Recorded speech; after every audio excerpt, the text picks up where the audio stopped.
Jeeva history பார்வையாளர்களுக்கு வணக்கம். இன்றைய நேர்காணலில் தேசிய தௌஹீத் கூட்டமைப்பினுடைய ஒருங்கிணைப்பாளரும் தலைவருமாகிய பிஜே நம்ம இஸ்லாம் குறித்தும் இஸ்லாமிய அரசியல் குறித்தும் பேசியிருக்கேன். இஸ்லாமிய அரசியல் குறித்து நானே பேசுவேன். ஆனால் இஸ்லாம் மதம் சார்ந்து உங்களை போன்றவர்கள் தான் பேச முடியும். மார்க் என்ன சொல்லியிருக்குன்னு அது குறித்து நம்ம உரையாடல் பண்ணியிருக்கோம். அது குறித்து கேள்விகள், சந்தேகங்கள், முரண்பாடுகள் இதெல்லாம் எப்படி பார்க்குறது நிறையா நம்ம பேசியிருக்கோம். இப்போ நம்ம கொஞ்சம் ஒரு அடுத்த கட்டமாக ஒரு விஷயம் நான் யோசித்தது, இந்து மதத்தில் பேய் இருக்குது, பேய் பிசாசு இந்த மாதிரியான விஷயங்கள் இருக்குது, உன்னை பேய் பிடிச்சி தான் ஆட்டுது, பேய் ஓட்டணும், இந்த மாதிரி விஷயங்கள்லாம் இந்து மதத்தை சேர்ந்த பலர் நம்புறதை நான் பார்த்துருக்கேன். கிறிஸ்துவ மதத்துலேயும் உன்னை சாத்தான் பிடிச்சி சைத்தான் இறங்கியிருக்கு அப்படின்னு சொல்லி அதுக்காக ப்ரே பண்ணுறாங்க. அந்த மாதிரி விஷயங்களும் பார்க்குறேன். என்னென்னு கேட்டால் பைபிள்லேயும் அவங்க என்ன நம்புகிறாங்க, பேய் இருக்குது, பிசாசு பிசாசு தான். இன்னும் சொல்ல போனால் கிறிஸ்தவர்கள்ட்ட மற்ற மதத்தினர்கிட்ட உருவத்தையோ இதை நம்புறதா பிசாசை வணங்குற அப்படின்னு சொல்லக்கூடிய கல்ச்சர் எல்லாம் உண்டு இருக்கு. இஸ்லாமியர்கள் மீதும் அந்த விமர்சனம் உண்டு. இவங்க பாருங்களேன், நம்ம இந்து மத கடவுள்கள் அவங்க பிசாசுன்னு சொல்லுவாங்க அப்படின்னு இந்துக்கள் சொல்லுவாங்க, கிறிஸ்தவர்களையும் சொல்லுவாங்க, முஸ்லீம்களையும் சொல்லுவாங்க. பாரு அவங்க சமைச்சதை அவங்க நம்ம கொடுத்தா நம்ம சாப்பிடுவோம், நம்ம கொடுத்ததை சாப்பிட மாட்டாங்க, ஏன்னா இது கல்லுக்கு வணங்குனது. அது ஒரு கான்செப்ட். நான் கேட்க வர்றது, இஸ்லாத்திலும் நீங்க சைத்தான்னு சொல்றீங்க, சாத்தான் சைத்தானுங்கிறீங்க, கிறிஸ்டின்கள் சாத்தானுங்கிறாங்க, சைத்தானுங்கிறீங்க. அப்போ இஸ்லாத்தில் கடவுள் நம்பிக்கை இருக்குன்னு நமக்கு நல்லா தெரியும், கடவுள் இருக்கிறாரு, அதான் பேசிக். பேய் இருக்கா இஸ்லாத்தில்? பேய் பிசாசு சாத்தான் இருக்கா? அது எப்படி? இது செத்து போனவங்க தான் பேயா மாறுவாங்களா? இப்போ செத்து போறவங்களாம் பேயா மாறி அலையிறாங்கன்னு இஸ்லாம் நம்புதா? இல்லை அவங்க வேற எதுவும் இடத்துல இருப்பாங்களா? இல்லை அல்லாஹ் மாதிரி அவங்க தனி ஒரு கான்செப்டா, கடவுள் மாதிரி சைத்தான் ஒரு தனி கான்செப்ட் சண்டை போட்டுட்டு இருக்காங்களா? செத்தவங்க தான் சாத்தானா பேயா மாறுறாங்களா? இஸ்லாத்தில் பேய் பிசாசு குறித்து என்ன கோட்பாடு, என்ன கருத்து வச்சிருக்கீங்க? அதாவது வேறு சமுதாயங்களில் சாத்தான் பேய் பிசாசு எல்லாம் ஒரே மாதிரி கருத்துலாம் நம்புகிறாங்க. இஸ்லாம் மார்க்கத்தில் சைத்தான் இருக்குன்னு நாங்கள் நம்புகிறோம், ஆனால் பேய் கிடையாதுன்னு நாங்கள் நம்பணும். என்ன வித்தியாசம் சைத்தானுக்கும் பேய்க்கும்? சைத்தான்கிறது என்னன்னு கேட்டால், ஒரு மனிதன் நல்லது செய்ய நீங்கள் நினைக்கிறீங்க, உங்களால் செய்ய முடியாமல் போகுது, வேணும்னே உங்களை தப்புக்கு ஒரு இழுத்துட்டு போயிடுறான். ஒவ்வொரு மனுஷனுக்குள்ளேயும் தீய எண்ணங்களை போடக்கூடிய ஒரு சக்தி இருக்கிறது. அறிவுபூர்வமாக ஒரு புகைப்பிடிக்கிறான்னு வைங்களேன், புகைப்பிடிக்கிறவனுக்கு புகைப்பிடிக்கிற தப்புன்னு தெரியுமில்ல, ஏன் பிடிக்கிறான்? அவனுடைய அறிவு சொன்னால் கூட அதை மிஞ்சி அவனை அந்த தப்புல கொண்டே செலுத்தக்கூடிய ஒரு தாக்கம் எல்லா மனுஷனுக்குமே இருக்குது. தவறு செய்கிற எல்லாருக்குமே தவறுன்னு விளங்கி தான் செய்கிறான். ஆமாம், சேட் குடிக்கிற எல்லாருக்குமே இதயத்தை பாதிக்கும் தெரிஞ்சுதான் குடிக்கிறான். ஏன்னா அவன் அறிவு சொன்னாலும் அவன் அடிமையாயிடுறான். அவனை அடிமைங்கிற ரொம்ப நாளைக்கு பிறகு அடிமையாகிடுறான். தூக்கத்திலும் அடிமையாகிறது இல்லை. தூக்கத்தில் இந்த புகைக்கு குடிச்சு பார்ப்போன்னு ஏன் குடிச்சு பார்ப்போன்னு அவனுக்கு வருது என்று கேட்டால், ஏன் இஸ்லாம் அதுக்கு என்ன சொல்லுதுன்னு கேட்டால், ஒவ்வொரு மனிதனுக்குள்ளேயும் உள்ளே இருந்து கொண்டு தவறான எண்ணங்களை போடக்கூடியவன் சைத்தான். இந்த எண்ணங்களில் தான் தாக்கத்தை ஏற்படுத்துவான். இஸ்லாமிய நம்பிக்கைப்படி இந்த பேய் பிசாசுன்னு உடம்புல தாக்கத்தை ஏற்படுத்துறது, அடிக்கிறது, குதிக்கிறது, கத்துறது, அதுக்கு சைத்தானுக்கு சம்பந்தம் கிடையாது.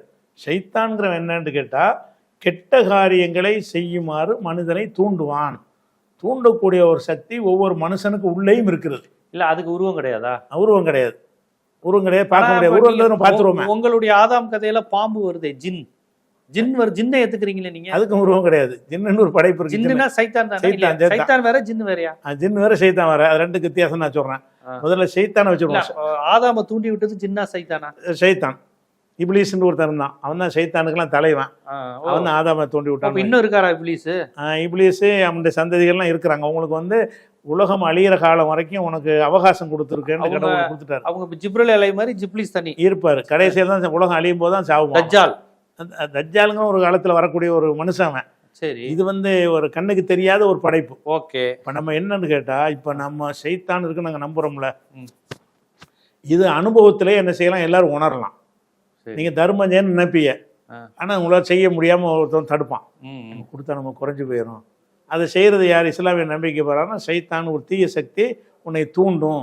அப்படி தூண்டுச்சுன்னு சொன்னால் சைத்தானை விட்டும் பாதுகாப்பு தேர்றேன்னு சொல்லு, அந்த எண்ணம் மாறிக்கிறோம் அப்படின்னு இஸ்லாம் வழிகாட்டுது. அப்போ இந்த இஸ்லாம் சொல்கிற மாதிரியான ஒன்றை எல்லாரும் அனுபவிக்கிறார்கள். எல்லா நல்ல காரியம் செய்யும் போதும் தடை ஏற்படுது. நல்லதுன்னு நமக்கு தெரிகிறது, தர்மம் செஞ்சால் நல்லதுன்னு தெரியுது, ஆனால் செய்ய மாட்டேங்கிறோம். கெட்டதுன்னு தெரிகிறது, ஆனால் அதை செய்கிறோம். டாக்டர்களே குடிக்கிறான், குடிய கெடுக்கும்னு போட்டு வச்சுருக்குறாங்க, மருத்துவர்களே குடிக்கிறாங்க. ஏன்னு கேட்டால் குடி கெட்டது தான், ஆனால் நான் குடிக்கணும். இல்லை, அந்த நேரத்தில் சைத்தானை வென்று அல்லாஹ் நல்லவழி காட்ட மாட்டானா? அல்லாஹ் என்ன செய்யறான்னா, மனிதனை சோதித்து பார்ப்பதற்காக வேண்டி நீ முடிஞ்சதை கெடுத்துக்கடான்னு சொல்லி அவகாசம் கொடுத்தேன்னு குரான்ல இருக்கு. இந்து மதமும் அப்படிதானே பண்ணுது. எப்படி இந்து மதத்துல இப்படிதானே, கடவுள் மதத்துல சைத்தானை பத்தி இப்படி சொல்றது இல்லையா? உங்க சைத்தான் இல்ல, உன்னை சனி பிடிச்சிருக்குங்கிறாங்க, வேற வேற வடிவங்கள்ல சனி பிடிச்சிருக்கு. அப்ப கடவுள் சோதிக்கிறாரு, திருவிளையாடல் பண்ற விளையாடுறாருன்னு அவங்களும் அந்த மாதிரி தானே சொல்றாங்க. அப்படி நம்ம சொல்லலாம். கடவுள் ஏன் அதை தடுக்கலன்னு கேட்கிறேன். அது கடவுள் தடுக்கிறாரு. எப்படி தடுக்கிறாருன்னு கேட்டா, இது நல்லது இது கெட்டது, இதனால் நல்லது இதனால் கெட்டதுன்னு விளக்குறாருல, அதான் கடவுள் தடுக்கிறது. கடவுள் என்ன செய்யறாருன்னு கேட்டா சொல்றது தடுக்கணும்ல, தடுக்கிறார். இறைவர்கள் மூலமாக போதனை செஞ்சு தடுக்கிறாருல. இல்ல, கடவுள் படைத்த குழந்தை கடவுளின் எதிரியான சைத்தான் பிடிக்கல போக விடாம தடுப்பதும் கடவுளோட கடமை தானே? இல்ல, அது கடவுளுடைய கடமை. தடுத்தல் 2 வகை இருக்கு. ஒண்ணு இவன் அதை ஜெயிக்கிறானா, மன உறுதியா நிக்கிறானான்னு பார்க்கிற சோதனைக்கு கொடுக்கும் பொழுது அப்ப அவனுக்கு சுதந்திரம் கொடுக்கணும். சுதந்திரம் கொடுத்தா தான் அவன் என்ன செய்வான், அதை செய்வானா செய்ய மாட்டானான்னு கூலி கொடுக்க முடியும். அப்போ சைத்தானை படைத்து சைத்தான் மூலமாக கெட்ட எண்ணங்களை ஏற்படுத்த செய்து, அதுவும் கடவுள் தான் செய்கிறாரு, செஞ்சு நீ அப்படி செய்வான், நீ அதை ஜெயிக்கணும், அந்த சைத்தானுடைய எண்ணங்களுக்கு இடம் கொடுக்காம நீ ஜெயித்து காட்டுன்னு சொல்லி கடவுள் சொல்கிறார். அதனால தான் என்ன செய்கிறான், ஒரு முஸ்லீம் 5 வேளை தொழுகிறான்டா. எதனால் தொழுகிறான்?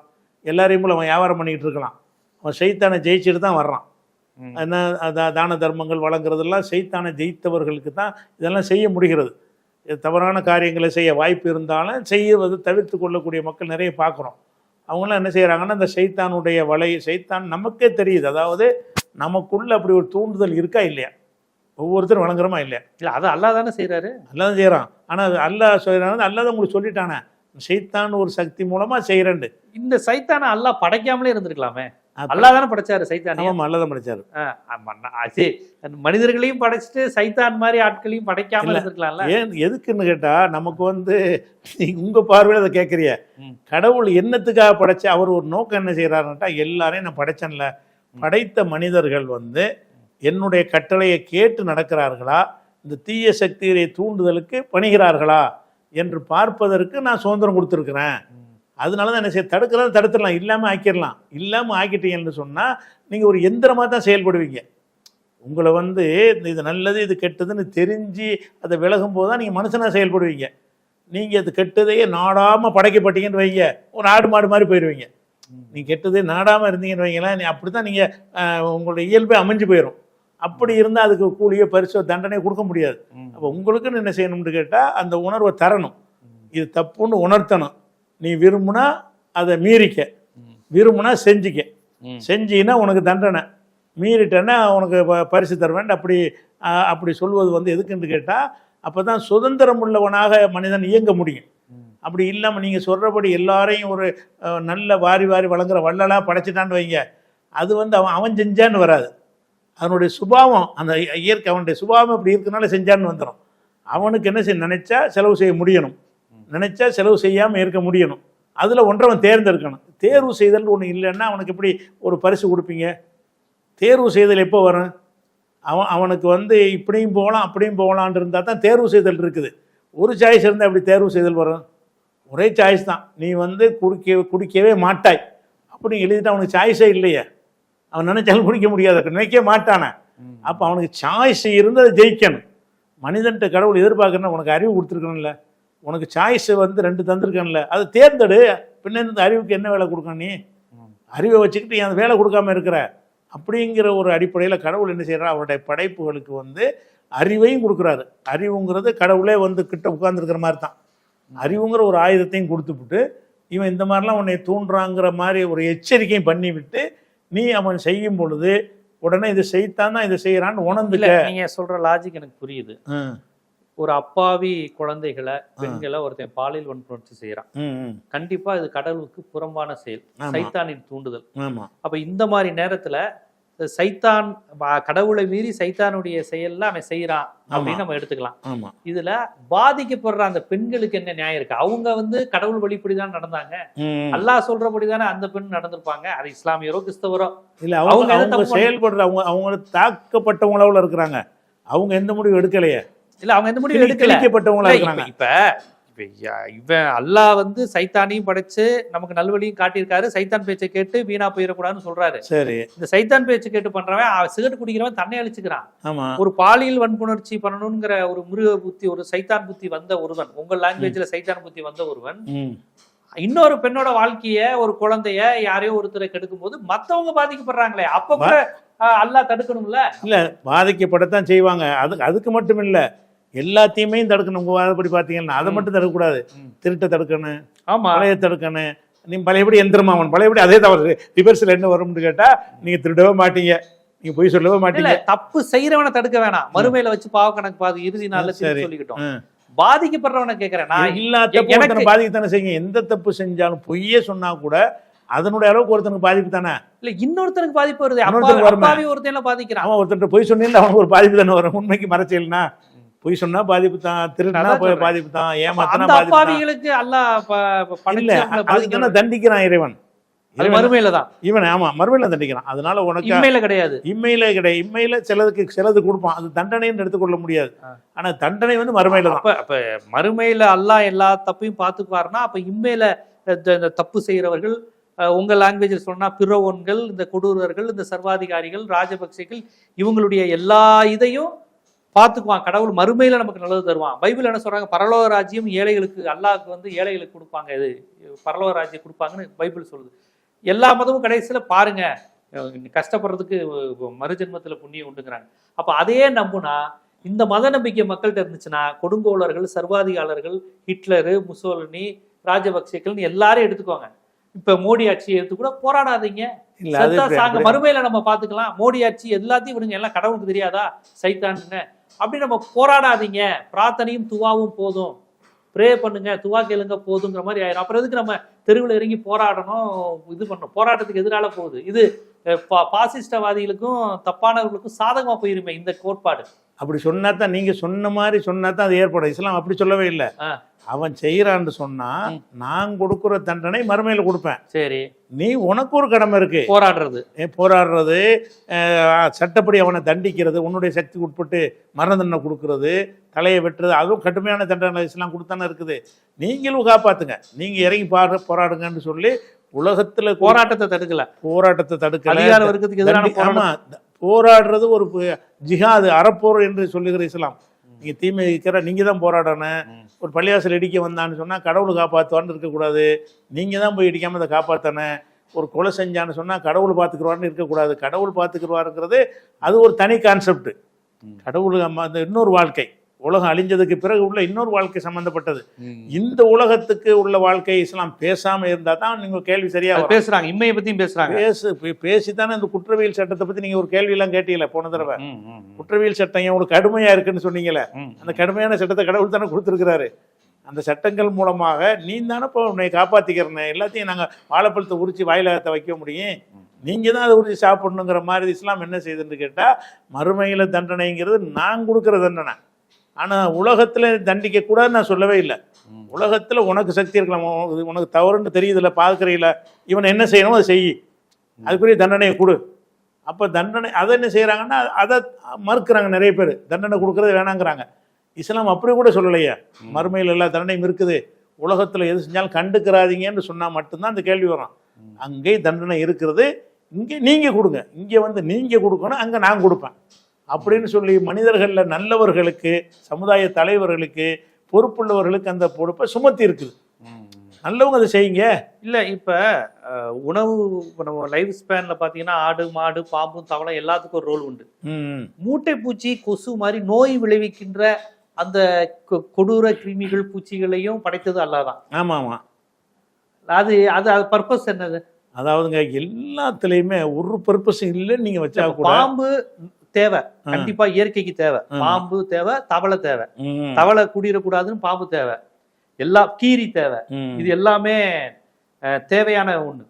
கொசு, மூட்டை பூச்சி, கொடூர விளைவிக்கக்கூடிய மைக்ரோப்ஸ், அந்த கிருமிகள், இதை எதுக்கு அல்லாஹ் படைக்கணும்னு கேட்கறேன். இதை எதுக்கு படைக்கணும்னா, நமக்கு கடவுள் அறிவை கொடுத்துருக்காருல்ல, அந்த அறிவுக்கு வேலை கொடுக்கணும்ல. அந்த வேலை கொடுக்கறதுக்கு இதெல்லாம் இருந்தா தானே இதை பத்தி நீங்க ஆய்வு செய்வீங்க.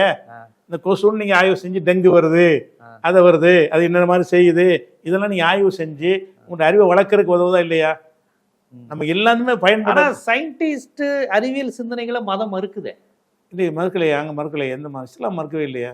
அப்படியா? சிந்தியுங்கள், ஆராய்ச்சி. டார்வின் கோட்பாடா இருக்கட்டும், ஐன்ஸ்டீனா இருக்கட்டும், சர்ச்சுகள் எல்லாம் அவர் ஆரம்ப காலத்துல போட்டு பாடா படுத்திருக்கிறாங்க. உலகம் உருண்டைன்னு சொன்னது இதெல்லாம் அது இஸ்லாமியர்கள் செய்யலையே. கிறிஸ்துவர்கள் செஞ்சதுக்கு நீங்க அந்த உருண்டைன்னு சொன்னதுக்கு தண்டிச்சாங்கன்னு வருது. முஸ்லீம் நாடுகள் வந்து அடிப்படை கோட்பாடு ரெண்டு பேருக்கும் ஒண்ணுதானே? கிறிஸ்டின் முஸ்லிம்களுக்கு இதுக்கு இல்லையா? வேற மாறுபாடு இல்லையா? எந்த விஷயத்துல? உலகம் உருண்டை இல்லையா? உலகம் உருண்டையா இருக்கட்டும், டார்வின் கோட்பாடு டார்வின் கோட்பாடு பைத்தியக்காரத்தனம். அது விஞ்ஞானத்துக்கு மாற்ற மாட்டதுங்க. டார்வின் கோட்பாடு நாங்க மறுக்கிறோம். டார்வின் நீங்க மட்டும் இல்ல, எல்லா மதவாதியும் இருக்கிறீங்க. எல்லா மதவாதியும் மறுக்கிறான். அவன் எதனால மறுக்கிறான்னு கேட்டா, ஒரு படைப்பாளன் ஒருத்தனை இல்லாம ஆக்குறாங்களேங்கிறதுக்கு அவன் மறுக்கிறான். நாங்க எதுக்கு மறுக்கிறோம்னு கேட்டா, இந்த டார்வின் சொன்னது உளறல். அது எந்த அறிவியலும் கிடையாது, வெறும் ஊகம். நீங்க வந்து கடவுள் மறுப்பதற்கு உதவுதுங்கிறதுனால அந்த இதை தூக்கி பிடிக்கிறீங்க.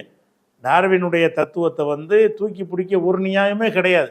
உதாரணமா வந்து ஒன்றிலிருந்து ஒன்று உண்டானுச்சிங்க வளர்ச்சி பரிணாமம்னு சொல்றீங்கள, அதானே டார்வின்ங்கிறது. இப்போ நான் மனிதன்கிற பரிணாமத்துக்கு வந்துட்டேன். எத்தனை வருஷமா மனிதனா இருக்கிறேன்? பல லட்சம் வருஷங்களா இருக்கிறோம். நான் இல்லை, மனித இனத்தை சொல்றேன். ஆமா, ஒரு பல லட்சம் வருஷங்களாக நம்ம மனிதர்களா இருக்கிறோம். நம்ம ஏன் வேற ஒரு பரிணாமத்துக்கு போகல? மனிதனாவே என்ன இருக்கிறோம்? நான் மனிதனா. தவளை, டைனோசர், பூனை, புலி அப்படிங்கிற தோற்றத்தை வச்சுக்கிட்டு நீங்க சொல்றீங்க. என்னைக்காச்சு அது நிரூபிக்கப்பட்டிருக்கேன்? இல்லை, நிரூபிக்கப்படல. கற்பனை, ஊகம் தான். அதுக்கு நிரூபிக்கவே படலை. எந்த ஒரு தவளையாச்சும் அது இப்போ இன்னைக்கு வந்து தவளை பள்ளியா மாறுனுச்சு அப்படின்னு ஒன்று காட்ட முடியுமா நீங்க? இல்ல, அப்படி மாற வேண்டியது இல்லை. எப்படி மாறுங்க அப்படிங்கிறாங்க. இப்ப மனிதர்களே ஹோமோ செப்பியன்ஸ், ஹோமோ நியண்டர்தால் இதுல இருந்து வந்திருக்குன்னு அவங்க ப்ரூவ் பண்ணிட்டு தானே இருக்காங்க. ப்ரூஃப் பண்ணல. அவன் என்ன செய்யறான்னு கேட்டா, உதாரணம் சில சொல்றான். அதாவது ஏன் வந்து ஒட்டை சிவிங்கிக்கு கழுத்து நீண்டது அப்படின்னு கேட்டா, உணவு உயரத்துல இருந்துச்சான். எட்டி எட்டி பார்த்துச்சான், எட்டலையான். அந்த முயற்சி பண்ணதுனால ஒரு நூல் அளவுக்கு கொஞ்சம் கழுத்து கூண்டுச்சான். அதனுடைய சந்ததி அதே மாதிரி செஞ்சுச்சான். அது ஒரு நூல் அளவு கூட்டுனுச்சான். இப்படியே கூடி கூடி கூடி கூடி நமக்கு பெரிய கழுத்து தான் வேணும் அப்படின்ற ஒரு அந்த சிந்தனையை கடத்திக்கிட்டே வந்துச்சான். கடைசியாக வந்து இந்த அளவுக்கு வந்துருச்சு அப்படின்னு சொல்லிட்டு ஒட்டகச்சிவிங்கி ஒரு காரணம் சொல்கிறீங்க. அந்த ஒட்டகச்சிவிங்கி மட்டும்தான் மேலே உள்ளதை எடுக்க. ஆடுக்கு தேவையில்லையா? அப்போ அது மாட்டுக்கு தேவையில்லையா? அந்த ஒட்டகச்சிவிங்கி சொன்ன அந்த காரணம் வந்து கேட்க நல்லா இருக்கே தவிர, ஒட்டகச்சிவிங்கி கழுத்து வளர்ந்ததுக்கு அதான் காரணம்னு சொன்னால், அதே காரணம் ஆடு மாட்டுக்கு இருக்கா இல்லையா? ஆடுகளுக்கும் இலைதலை மேலே இருந்து எடுக்க முடியுமா? அதனுடைய கழுத்து வளர்ந்தது தான் நல்லா தானே இருக்கேன். அதுவும் ஆசைப்படத்தானே செய்யுது, முயற்சி பண்ணத்தானே செய்கிறது. ஆடு முயற்சி பண்ணதுனால அடுத்த ஜெனரேஷனுக்கு வரலையா? வாழ்நிலை சூழல் மாறி இருக்கலாம் இல்லைங்களா? இல்லை இல்லை, இந்த காரணம் இது தானே சொல்றிய. அதாவது அந்த உணவு கிடைப்பது உயரமாக இருந்த காரணத்தினால் முயற்சி பண்ண பண்ண பண்ண கழுத்து பெருசாகணுங்கிற ஒரு ப்ரோக்ராம் வந்து அதில் அமைக்கப்பட்டு அடுத்தடுத்து அடுத்தடுத்து அடுத்து பெருசாக வளர்ந்து. நீங்க பரிணாம கோட்பாடையே நீங்க மறுக்கிறீங்க. பரிணாம போய் தானுங்க, கற்பனையா? அதை நீங்க ஏற்கல. நாங்க ஏற்கிறோம். மற்றபடி அறிவியல் கருத்துக்களை ஏற்றுக்கிறோம். அறிவியல் ஏற்றுக்கிறோம். பரிணாமமே அறிவியலா இருந்தா ஏற்றுக்குருவோம். நாம என்ன கேட்குறோம்னு கேட்டா, நீங்க வந்து ஒரு சம்பந்தம் இல்லாத ஒரு ஊகமா சொல்றீங்க. பரிணாமம் என்று சொன்னால் மனிதனோட அதை நிறுத்தி வச்சவன் யார்? மனிதனுக்கு அடுத்த பரிணாமம் ஏன் இல்லை? பரிணாமம் வந்துகிட்டே இருக்கணுமா? இல்லை, அதுக்கு மேலே நமக்கு மேலே இன்னொன்று போகலாம்ல. இனிமே கூட வரலாம். இன்னொரு 1000 நூற்றாண்டுகள் கழித்து மாறலாம். எத்தனை லட்சம் வருஷத்துக்கு மேலே போச்சா? இனிமே என்ன வரப்போகுது? மனிதன் வந்து அதே நிலையில இருந்துகிட்டு இருக்கான். மனித தன்மையிலேருந்து கொஞ்சம் கூட மாறலையே. அதை விட இன்னொன்று என்னன்னு கேட்டால், பரிணாமத்தினால சில உறுப்புகள் வளர்றது போகிறதுக்கு நீங்கள் காரணம் சொல்கிறீங்க. பகுத்தறிவு வளருவதற்கு பரிணாமத்தில் என்ன காரணம் இருக்குது? உலகத்தில் வாழ்வதற்கு பகுத்தறிவு தேவையா? பகுத்தறிவுன்ற தேவையா? பகுத்தறிவு குரங்காக இருந்துட்டு இருக்கேன்ல, அது வாழ்வதற்கு பகுத்தறிவு தேவையா? அது குரங்கு மனிதனுக்கு பகுத்தறிவு இல்லை. மனிதனை நாங்கள் குரங்குல தானே உண்டானோங்கிறீங்க. ஆமா, அப்போ குரங்குக்கு தேவையா இருந்தால் தானே மனுஷனுக்கு தேவைப்பட்டிருக்கேன். குரங்குக்கு அந்த பகுத்தறிவு இல்லாமல் வாழ முடியலையே அப்படின்னு ஒரு கட்டம் எந்த காலத்தில் இருந்திருக்குதா? உலகத்தில் உயிர் வாழ்வதற்கு பகுத்தறிவு தேவையே இல்லை. அப்போ பகுத்தறிவு இருக்குது. அப்போ ஸ்பெஷலாக நமக்கு தரப்படுதே தவிர பரிணாமத்தின் மூலம் அது கிடைக்கவே இல்லை. நமக்கு ஸ்பெஷலாக அந்த தரப்படுகிறது. அது போக நீங்கள் பார்க்கணும், இப்போ நவீன உலகத்தில் நம்ம வாழ்ந்து கொண்டிருக்கிறோம். இப்போ வந்து விஞ்ஞானத்தில் ஆய்வு செஞ்சு என்ன செய்யலான்னு கேட்டால், எவன் எதுலேருந்து வந்தான்னு கண்டுபிடிக்கலாம். இப்போ மனிதன் வந்து நீங்கள் குரங்குலேருந்து நமக்கு முந்தின ஸ்டேஜ் குரங்கு அப்படி வைங்களேன். நமக்கு முந்தின ஸ்டேஜ் குரங்குன்னு சொன்னால், குரங்குடைய மரபணு, மனுஷ மரபணு, குரங்குடைய ரத்தம், மனுஷ ரத்தம் இதெல்லாம் ஆய்வு செஞ்சு அப்படி நெருக்கமாக இருக்குன்னு கண்டுபிடிச்சாங்களா ஏதாச்சும்? இல்லை. ஆனால் மனிதனுக்கு நெருக்கமாக பன்றி தான் இருக்குங்கிறாங்க. மனிதனுக்கு நெருக்கம் எதுன்னு கேட்டிங்கன்னா, பன்றியுடைய ரத்தத்தை மனுஷனுக்கு செலுத்திட்டாங்க. பன்றியுடைய இதயத்தையும் மனுஷனுக்கு செலுத்திட்டாங்க. செலுத்தி 6 மாதம் என்னமோ 1 வருஷம் உயிரோட வாழ்ந்துட்டு செத்துட்டார் ஒரு ஆள். அப்போ பன்றியுடைய இதயம் வந்து மனுஷ இதயத்துக்கு நெருக்கமாக இருக்குது. உங்கள் பரிணாமம் உண்மையாக இருந்தால் குரங்கு தான் நெருக்கமாக இருக்கணும். நமக்கு அடுத்த ஸ்டேஜில் எதிர்க்கு அதான் நெருக்கமாக இருக்கணும். அது உங்கள் பார்வை. ஆனால் பரிணாம கோட்பாடு அதனுடைய தொடர்ச்சியாக அறிவியல் கான்செப்டுகள் இன்னும் வந்துக்கிட்டு தான் இருக்குது. அறிவியலே இல்லைங்க. அது இந்த பரிணாமம் சம்பந்தமாகவே கடவுள் மறுப்பாளர்களும் நாங்கள் விவாதம் பண்ணியிருக்கிறோம். கடவுள் மறுப்பாளர்கள் இது பரிணாமத்தெல்லாம் சொன்னாங்க. நாங்கள் போட்டு காட்டின எல்லா ஆதாரத்தையும் நாங்கள் வந்து இதெல்லாம் வந்து கிராஃபிக்கில் வரைஞ்சதுங்க. நீங்கள் இது ஆதாரம்னு காட்டுறீங்க, இப்படி வளர்ந்து இப்படி வளர்ந்து கிராஃபிக். அது நீங்கள் பயோடெக்னாலஜி அந்த ஃபீல்டெல்லாம் அந்த அடிப்பில் தானே நிறையா வருது. அதான் இது கிடையவே கிடையாது. பரிணாமங்கிறது வந்து விஞ்ஞானத்துக்கு மாற்றமானதுங்க. எந்த ஒரு ஆனால் விஞ்ஞானத்தை இஸ்லாமிய இருக்குது. விஞ்ஞானத்தை ஏற்றுக்குது. புது புது கண்டுபிடிப்புகளை கண்டிப்பாக கண்டுபிடிங்க, தேடுங்க, ஆராயுங்கன்ற வசனம் எவ்வளோ குரானில் இருக்குது. சிந்திக்க மாட்டீர்களான்னு கேட்குற வசனம் குரான் நிறைய இருக்கிறது. அறிவு தோன்றுது. ஆனால் பரிணாமம்ங்கிறது வந்து முதலியாக ஃபோன் வந்தது, முதல் ட்ரெயின் கண்டுபிடிச்சப்பெல்லாம் இஸ்லாம் அதை எதிர்க்கலை. நிறைய உண்டாக்கி இருக்கிறாங்க இஸ்லாமியர்கள் வந்து அவ்வளோ விஷயங்களை கடந்த காலத்தில் கண்டுபிடிச்சிருக்கிறாங்க. ஐரோப்பாலாம் இருண்ட சயின்ஸ்க்கு எதிரானவங்க கிடையாது. இருண்ட கண்டம்னு ஐரோப்பா இருக்கும் பொழுது உலகத்துக்கு அறிவை சொல்லி கொடுத்ததே முஸ்லீம்கள் தான். அதனால முஸ்லீம் மன்னர்கள் வந்து அந்த அறிவுக்கு ரொம்ப முக்கியத்துவம் கொடுத்தாங்க. ஏன்னா குரான் அப்படி சொல்கிற காரணத்தினால. அதனால நாங்கள் அறிவியலுக்கு இஸ்லாம் எதிரவே கிடையாது, அதில் மாற்றம் கிடையாது. ஆனால் பரிணாம வளர்ச்சி நீங்கள் சொல்லுவது வந்து அது அப்படி இல்லை, பொய்யா சொல்கிறீங்க.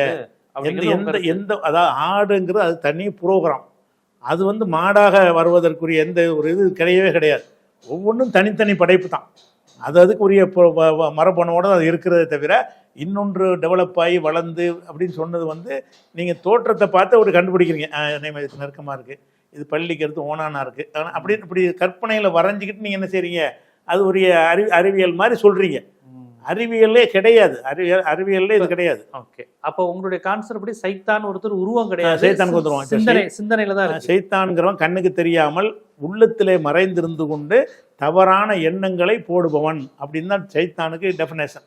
ஆனால் பேய்ங்கிறாங்கல்ல, பேய்ங்கிறது என்ன சொல்றாங்கன்னு கேட்டால் இறந்து போன ஒருத்தனுடைய ஆவி.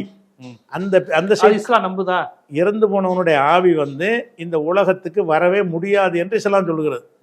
ஒருத்தன் இறந்தாண்டால என்ன அர்த்தம்னு கேட்டால் அந்த உயிரை இறைவன் கைப்பற்றி கொண்டான், அவளை திருப்பி வர முடியாது. இறைவன் கைப்பற்றி கொண்டான். லாக்கப்பில் வச்சா தப்பிச்சு வர முடியுமா? உயிரை கூட ஜெயிலில் போட்ட மாதிரி. அப்போ இறைவனுடைய கண்ட்ரோலில் இருக்கிற காரணத்தினால எந்த உயிர் கைப்பற்றப்பட்டாலும் சரி அவைகள் திரும்ப இந்த உலகத்தோடு ஒரு தொடர்பும் கிடையாது. இந்த உலகத்துடைய தொடர்பை அறுத்து எறிவதற்கு பேர் தான் மரணம். இந்த உலகத்துக்கும் உனக்கும் உள்ள தொடர்பு கிடையாதுன்னு சொல்கிறதுக்கு பேர் தான் மரணம்னு இஸ்லாம் சொல்லுது. அதனால் செத்துப்போன நல்லவனாக இருந்தாலும் சரி கெட்டவனாக இருந்தாலும் சரி அந்த ஆவிகள் இங்கே வராது, அல்லாவுடைய கண்ட்ரோலில் இருக்குது எங்கள் நம்பிக்கை பிரகாரம். அதனால் பேயை நாங்கள் நம்ப மாட்டோம். நாம் சைத்தானை நம்புவோம், பேயை நம்ப மாட்டோம். சைத்தான்ங்கிறது உள்ளத்தில் பேய் பிசாசு நம்பிக்கை. பேய் பிசாசை நாங்கள் நம்பக்கூடாது. சூனியம் இது அதெல்லாம் கிடையாது. பேய் பிசாசை நாங்கள் நம்பினோம்னா இஸ்லாத்துக்கு மாற்றமானது. ஓகே ஓகே, அந்த நம்பிக்கை இஸ்லாத்தில் கிடையாது. ஓகே, அப்போ சைத்தான் சாத்தான் சைத்தான் ரெண்டு எல்லாம் அதான் சாத்தான்னா ஷைத்தான்ங்கிறது அரபு சொல்லு. இதை வந்து அந்த மொழியில் சொல்லும்போது சாத்தான்பாங்க, இங்கிலீஷில் சாத்தான்பாங்க. அந்த இங்கிலீஷ் வார்த்தை சனி சாத்தான்ங்கிறோம்ல, அதுல இருந்து சாத்தான்னு சொல்றாங்க. அரபில் அதுக்கு பேரு ஷைத்தான். சைத்தான் சாத்தான்ங்கிறது ஆண்பாலா பெண்பாலா? ஷைத்தான் ஆண்பால். ஆம்பளை தானா? சைத்தான்ங்கிற ஆம்பளை இல்ல, சைத்தான்ங்கிற சொல்லு ஆண்பாலு. அந்த மனிதன்கிற சொல்லு ஆண்பால். அதுல ஆண் பெண் இருப்பாங்கல்ல, அது மாதிரி மனிதன்கிற சொல்லு ஆண்பாலா. இறைவன் ஆணும் கிடையாது பெண்ணும். இறைவனுக்கு அது கிடையாது. சைத்தான்ங்கிறது யாரு? சைத்தான்ங்கிற ஆண் பெண் இருக்கிறாங்க. அப்படியா? ரெண்டும் இருக்காங்க. ரெண்டுமே இருக்கிறாங்கன்னு நபி சொல்லி இருக்கிறாங்க. சைத்தான்ல ஆண் பெண் இருக்கிறாங்க. அவர்களுக்கு வழித்தோன்றல்கள் பார்க்க முடியாது. சைத்தான் பார்க்க முடியாத ஒரு படைப்பு. பார்க்க முடியாது. இறை தூதர்களுக்கு இறைவன் காட்டி கொடுத்தான்ங்கிற மாதிரி அப்படி நாங்க நம்பணும். நமக்கு முடியாது. மனிதர்கள் வந்து பார்க்க முடியாது. மறுமையிலையும் பார்க்க முடியாது. மறுமையில எல்லாத்தையும் பார்ப்போம். இறைவனை பார்ப்போமே. அப்படியா? என்ன உருவத்துல பார்ப்பீங்க? இறைவன் அவனுக்கு ஒரு உருவத்துல தருவான். அதை தெரிஞ்சதை இங்க சொல்லிடுவோம்னா. இப்ப உருவத்தை சொல்லிட்டா உருவம் வரைஞ்சிருவீங்களா? நீங்க சிலை வணக்கத்தை உண்டாக்கிறீங்களா? மறுமையில போய் நீங்க இறைவனை பார்ப்பீங்கிறீங்களா? ஆமா. பிறை ஒளி இல்ல லைட். இறைவன்னால ஒரு உருவம் உள்ள வந்தானுங்க இறைவன். இறைவன்னா உருவமற்ற இறைவன் இஸ்லாமிய கருத்து இல்லைங்க. உருவம் இருக்கு, நமக்கு தெரியாது. மனிதன் மாதிரி தான் இருப்பாரா? மனிதன் மாதிரிங்கிறது சொல்ல முடியாது. அவருக்கே மனிதன் மாதிரி தான் கடவுளை பாக்குது. அவருக்கு உரிய உருவத்துல இருப்பாரு. இறைவனுக்கு உருவமே இல்லைன்னா வெறுமனே சக்தி மாதிரி நினைக்கிறாங்க. ட்ரெஸ் என்ன ட்ரெஸ் உடையலாம் அதெல்லாம் இறைவனை பத்தி நம்ம பார்த்தாதான் சொல்ல முடியும். இஸ்லாம் என்ன சொல்லுதுன்னு கேட்டா, இறைவன் ஒருத்தன் இருக்கிறான், அவனுக்கு என்ன உருவமோ அந்த உருவத்தில் இருக்கிறான். அதை வந்து நீங்கள் பார்க்கறதுக்கு உங்களுடைய பவர் இல்லை. மறுமை நாளில் திரும்ப உயிர்ப்பித்து எழும்போது அதை பார்ப்பதற்குரிய பவரோடு நீங்கள் எழுப்பப்படுவீங்க. உங்களுக்கு முழு நிலவு காட்சி தருவதை போல உங்கள் இறைவனை நீங்கள் பார்ப்பீர்கள். சாத்தானையும் பார்க்கலாம், எல்லாத்தையும் பார்க்கலாம். சாத்தான், வானவர்கள், மலக்குங்கிறவங்க எல்லாத்தையும் பார்க்கலாம். ஜிப்ரல் எல்லாரும். அந்த பார்வை வேற பார்வை. நம்ம திரும்ப எழுப்பப்படும் பொழுது இதே மாதிரியான பலவீனங்கள் உள்ளவர்களாக எழுப்பப்பட மாட்டோம். பலவீனங்கள் அற்றவர்களாக மனிதர்கள் திரும்ப உயிர்ப்பிக்கப்படுவாங்கங்கிறதுனால அவங்களுக்கு எல்லாத்தையும் பார்க்க முடியும். இப்போ இந்த கண்ணை கொண்டு பார்க்க முடியாதுன்னு இஸ்லாம் சொல்லுது. கடவுள் உருவமற்றவருங்கிறது சில நாகூர் நிபா பாட்டில் உருவமற்ற இறைவனுக்கு உண்மையானவர்னு படிப்பார். அதை வச்சுக்கிட்டு அப்படி வழங்கிட்டாங்க. இறைவன் உருவமற்றவன் இஸ்லாம் நம்பிக்கை இல்லை. இறைவனுக்கே உள்ள உருவமற்றவன்னா ஒன்றும் இல்லாத என்ன செய்யும்? அப்போ மறுமையிலே அல்லாஹ்வை பார்க்கலாம். அல்லாஹ் பார்க்கலாம், கண்டிப்பாக பார்க்கலாம். அல்லாஹ் உரையாடுவான், அல்லாஹ் விசாரிப்பான். அப்படிங்கிறலாம் நிறைய ஆதாரங்கள் குரானில் இருக்கிறது. மறுமையில் நாங்கள் இறைவனை பார்ப்போம். அப்போ தான் இறைவன் யாருன்னு தெரியும். அது வரைக்கும் இறைவனுடைய அந்த ஆற்றலை தான் உணர முடியும். இறைவன் இவ்வளவு சக்தி உள்ளவனாக இருக்கிறான்னு உணர முடியும். ஒரு இதுவும் வழக்கம் போல் நம்ம வழமையான ஒரு லாஜிக்கான உரையாடல், மாறுபட்ட முரண்பட்ட கேள்விகள், நீங்கள் அந்த லாஜிக்கோடு அணுகிற விதம் எப்படி, எங்கள் மதத்தில் இது என்ன சொல்லியிருக்கு, சயின்ஸுக்கும் எங்களுக்குள்ள வித்தியாசம் என்ன, எந்த இடத்துல சயின்ஸில் வேறுபடுறோம், இதை எப்படி புரிஞ்சுக்கணுங்கிறத இஸ்லாமியர்கள் மட்டும் இல்லாமல் இஸ்லாமியர்கள் அல்லாதவர்கள் மற்றவங்களும் சரி என்ன இதில் சொல்லியிருக்கிறாங்க, ஒருவேளை உங்களோட அவங்க விவாதத்துக்கு வந்தால் கூட, விவாதத்துக்கு பேசுனா கூட அது தெரிஞ்சுக்கலாம்ல, அது என்னன்னு தெரிந்து கொள்வதற்கு வாய்ப்பாக இருக்குன்னு தான் நம்ம தொடர்ச்சியாக இந்த மாதிரியான கருத்துக்களை மக்கள்கிட்ட சொல்கிறோம். முதல் ஒரு விஷயத்தை ஏற்பதும் மறுப்பதும் அது தெரிஞ்சுக்கிறதுலேருந்து தானே வருது. ஆமாம், கண்டிப்பாக தெரிஞ்சுக்கிட்டா தானே எதை பற்றி வேணும், பாரதியாரை பற்றியோ மறுக்கிறோமோ விமர்சிக்கிறோமோ அவர் படித்தா தானே வர முடியும். ஸோ அந்த விதத்தில் இது மக்களுக்கு பயனுள்ள வகையில் அவங்க புரிந்து கொள்ளும் வகையில் பல்வேறு கருத்துக்கள் எடுத்து வச்சுங்க. மிக்க நன்றி.